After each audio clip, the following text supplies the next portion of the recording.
So hi, I'm here with Ed Gribbin. Ed, welcome to the show. Thanks, great to be here. It's really good to have you here. Ed, I think today we're probably going to talk about fit, as I've heard that's kind of your thing. Fit? Me? I don't know where that comes from.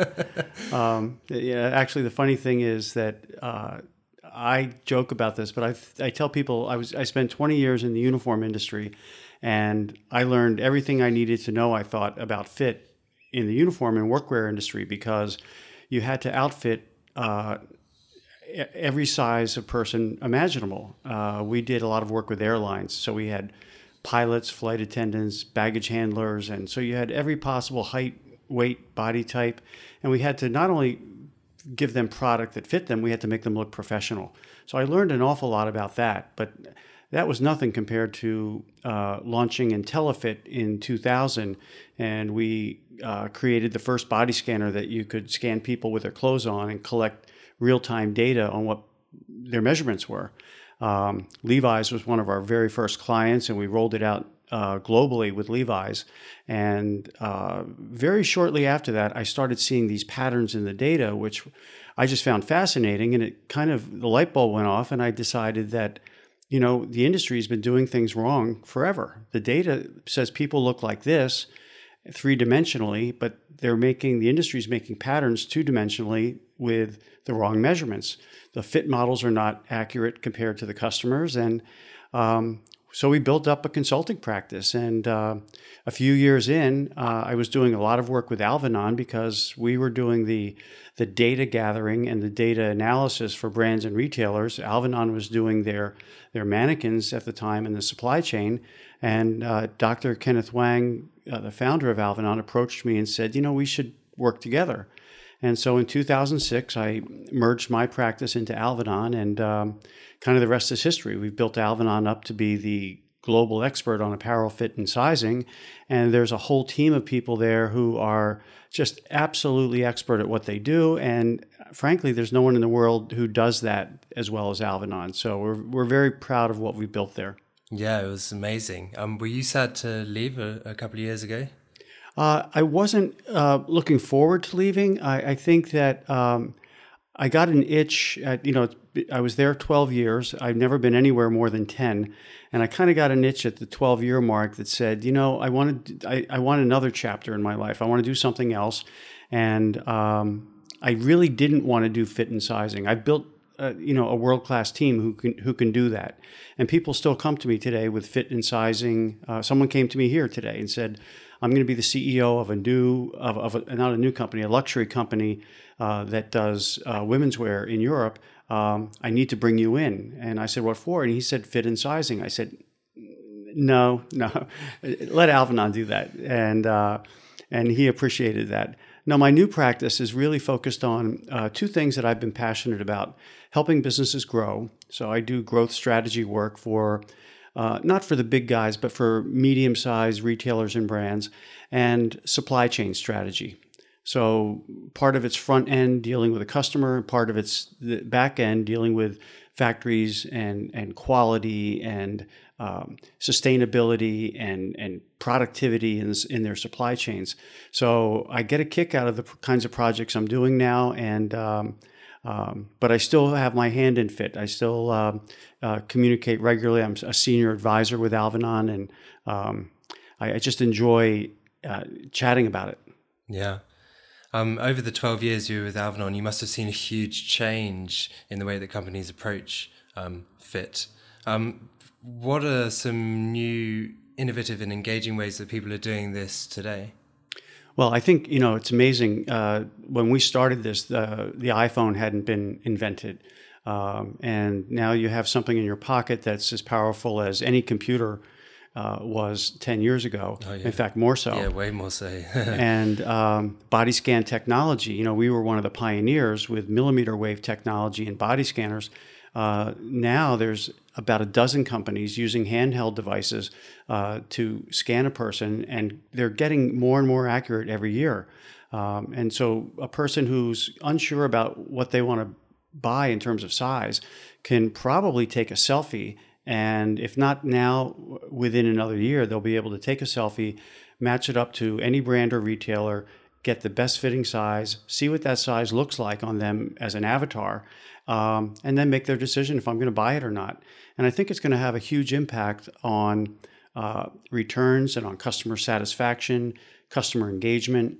There are a lot of companies over the past 7 or 8 years who have launched different approaches to fit technology in terms of the B2C side, helping a consumer figure out the right size. Most of them don't work, and many of those companies have gone out of business.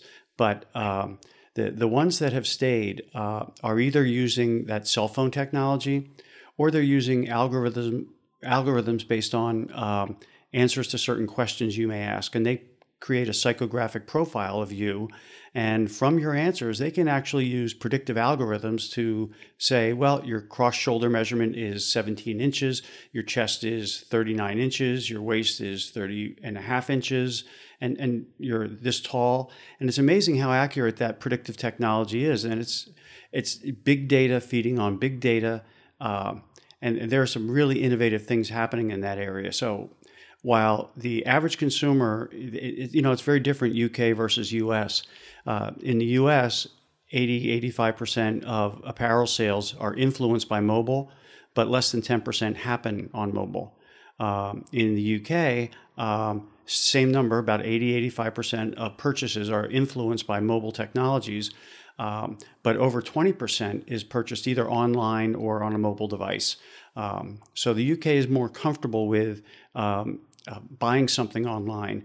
And it may be partially, I've heard people argue that it's because there's such a glut of square footage at retail in the US, it's almost, you walk out the door and you're tripping over a retail store. In the UK, it's a much more reasonable amount of square footage per capita. And that may or may not be true, but that number, people predicted in 2010, 2011 that half of all apparel would be purchased online. And I don't think that's happening. And I don't think it'll ever happen, because as we see the shopping patterns of the younger millennials and the older Gen Z shoppers, they like the store experience. They still want to use mobile as a discovery tool, but they want to go into the store. They want to touch the fabric. They want to feel it. And I think that that's going to cap the amount of business that's done with apparel, at least online, in the future. Might it get to 30%? Possibly. But I also look at what's happening with retail, and the retailers were not very smart people 10 years ago, but they're getting much smarter today. When we had the global financial crisis in 2007 and the recession of 2008 and 2009, most retailers had their heads in the sand, and they thought that when the economy started to come back, that they didn't have to change anything. The customer would just come back. But that's when the customer was just starting to get to use that mobile technology and search engines and do their shopping on a device where they might say, well, I used to go to this store, but now I found this other store that I can go to. And traffic never came back the way retailers hoped it would. Fast forward to today, and I go to Shop Talk and NRF and all the major retail shows, and the not only the technology, but the customer engagement tools that are out there today are allowing retailers to better connect with customers. They've decided that they needed fewer stores. Macy's at one point had 800 stores. They're down to 600 stores. But they're better stores. They're smaller formats. They're in the right places. And they're figuring out how to reinvent retail as experience. And I think all over the world, I see that happening. So the store is not going to go away. But I think in the store, the retailers really need to figure out a better way than that traditional fitting room to figure out, when I'm left to my own devices, to take 6 garments in and see which one fits. That's where I think the real opportunity is for these fit technologies today, is to be able to use them in store. And some of them have been tried, magic mirror type technologies. They haven't been a great success so far. But my hope is that the same types of, this is like an omni-channel discussion. They want to sell you something through any channel, but can they fit you through any channel? Well, the technology has really been focused on mobile for fitting and online for fitting. And it's never been done in store very well because they assume you'll just take it and try it on. And the consumer's going to get fed up and say, you know what, that's a waste of my time. Why can't I use this technology here? So I think we're going to see that shift in the next year or two. So where these technologies are going to be more prevalent at retail than they are today. I think you're absolutely right. And a big problem with in-store, as you say, fit is you don't want to take all of those things into the fitting room anymore. But there is that problem with the digital mirrors that they don't quite work to a level that is satisfying enough when you're using them to add to that experience and get you to purchase. If anything, I would say they might put you off at the moment. And perhaps that's why they haven't taken off. I don't know what your thoughts on those are. Well, and I don't think they accurately represent the nuances of drape, texture, and the fit characteristics, the 3D fit characteristics of a garment realistically on a body. It's interesting that there is still a deep-seated misunderstanding in the industry that we need to overcome, and that is that if I use one of these technologies and it creates an avatar that is accurate to my body, the brand is still making product conventionally. So they're making standard sizes. They're not customizing the product. So what are they going to do? They're going to recommend the closest size for me, and they may or may not show it realistically on the avatar, but their goal is not to fit my body. Their goal is to sell me something.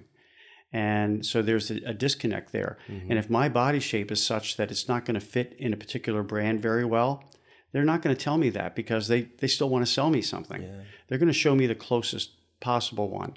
I think that that disconnect is going to force people into eventually more customization. When I know that a person's body is like this, and I know that my garment is like this, do I need to make an alteration? Do I need a different type of fit? Do I need to add more extended sizes? Do I need to add more petite sizes? And I think size inclusivity was a big point of discussion in the industry throughout 2018, and it's still a very popular discussion point into 2019. And that size inclusivity had a lot to do with adding plus size ranges. Brands that never had them before. Anthropology, part of the Urban Outfitters group, just recently launched their new plus line. That's one of dozens of companies that avoided that category for many years, and they're trying to be more inclusive. That will help. But what they're doing is they're throwing more SKUs at the sizing and fit problem to try to better fit that diversity of humans that are out there who want to shop in a particular brand. Eventually, I think that the industry is going to get to a more on-demand, personalized fit model where my size isn't 40 or 39 or 38 or 32. My size is me. And the industry is going to figure out a way to do mass customization, either have standard styles that can be customized for fit purposes, or even custom styles where I can pick and choose my own design and then have it fit me personally. And I think that that's the future. Yeah, well, and you've got two factors there. You have the digital e-commerce experience of seeing how I look in that garment, and then you have the on-demand manufacturing side where the company actually makes the clothing to fit you. Both of them are quite exciting. In the former, when do you think we will get to a stage where I can scroll through my phone and genuinely have an avatar that is a standard avatar that is used across the board, across all brands, that I can see me in any piece of clothing? Do you think we can get there in the next 5 years, perhaps? Oh, I think in the next 5 years we can. I think this whole idea of platform, whether it's Uber or Airbnb, I think there will be a platform where we can use our avatar to shop with any brand, any retailer. There's still that resistance in the industry because if you scan something using my app, I only want to fit you in my brand. and I don't want to share that. I don't want to share you as a customer with any other retailer. And so that proprietary attitude, I think, is going to break down, because we're used to, in so many areas of our lives today, embracing this idea of platform. And I think with apparel, whether it's branded or generic, you're going to see a platform come along that someone aggregates all of the possible options I have to buy something with my unique information, and I'll be able to shop comfortably wherever I want to. And I'll know that in this brand, it's cut in a certain way that's just not going to fit me very well. Okay, I'll try another brand. And the technology will be robust enough that it'll filter for me, if I want, just those brands that would fit me well, just those brands that fit my taste level, just those brands that are going to be appropriate for the event that I'm buying this for. I'm hanging out with my friends, or I'm going for a job interview, or I'm going to a wedding. And so all of that will allow us to get a much more personalized experience when it comes to shopping.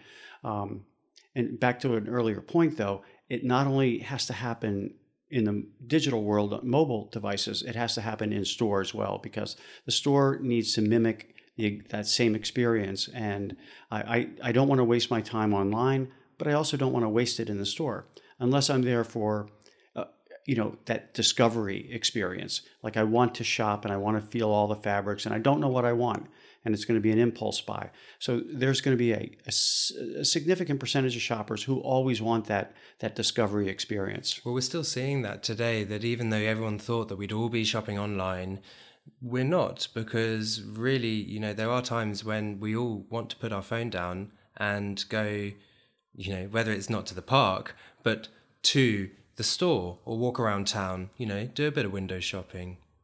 Yeah, I think, there's nowhere in the world. I mean, Hong Kong is a fabulous place to go shopping. London is a fabulous place to go shopping. But there are tiny towns all over the world that have great shopping still. And walking down, I live in a tiny suburb of Philadelphia, and our little main street is only 2 blocks long. But there are specialty shops lining the street. And if I'm walking to the post office, I'll stop and look in the window, and I might see, a really interesting tie that, wow, I want that. And I'll just pop in and see it. A great color, it would go with a suit that I have. And so I think that discovery experience is still very important to people. The rise of off-price, TK Maxx, TJ Maxx, Marshalls, Ross, Burlington, the off-price outlets, they buy closeouts and end of runs, and they actually produce some of their own product in relatively small quantities because they want it to run out, and they don't want to be stuck with that inventory. But what they do is they have new product coming in every week. And so people are conditioned to go in. That's the thing that made Zara such a success, is Zara had every 2 weeks there would be a new mini collection. And shoppers began to get used to that, almost like a Pavlovian response that, oh, it's Tuesday, I should look in the Zara window and see what's there, because Zara's other value proposition besides newness has always been scarcity. So if they buy something that's a fashion item, they buy a limited quantity. So they want it to sell out. That's one of the reasons they have the highest full price sell-through throughout the apparel industry. And but that also has conditioned the consumer to say, you know what, I like that, I tried it on, it fits me okay, but I wasn't going to buy this today, but I better, because if I come back tomorrow, it'll be gone. They only have 2 in my size. And so that value proposition of scarcity is something that I predicted in 2012 would really change our industry, and it hasn't. And I was just dead wrong, because we're still at retail mass producing months and months and months in advance, letting it sit on a boat for a month to come back to either the States or the UK or Europe, and then we put it on the rack and we hope it sells. And that time from design concept to the consumer's back is at minimum a year, but in most cases more like 16 months for most brands and retailers. And they're producing massive quantities that they know are going to be marked down. And I really can't understand why we haven't learned that lesson yet. It's crazy.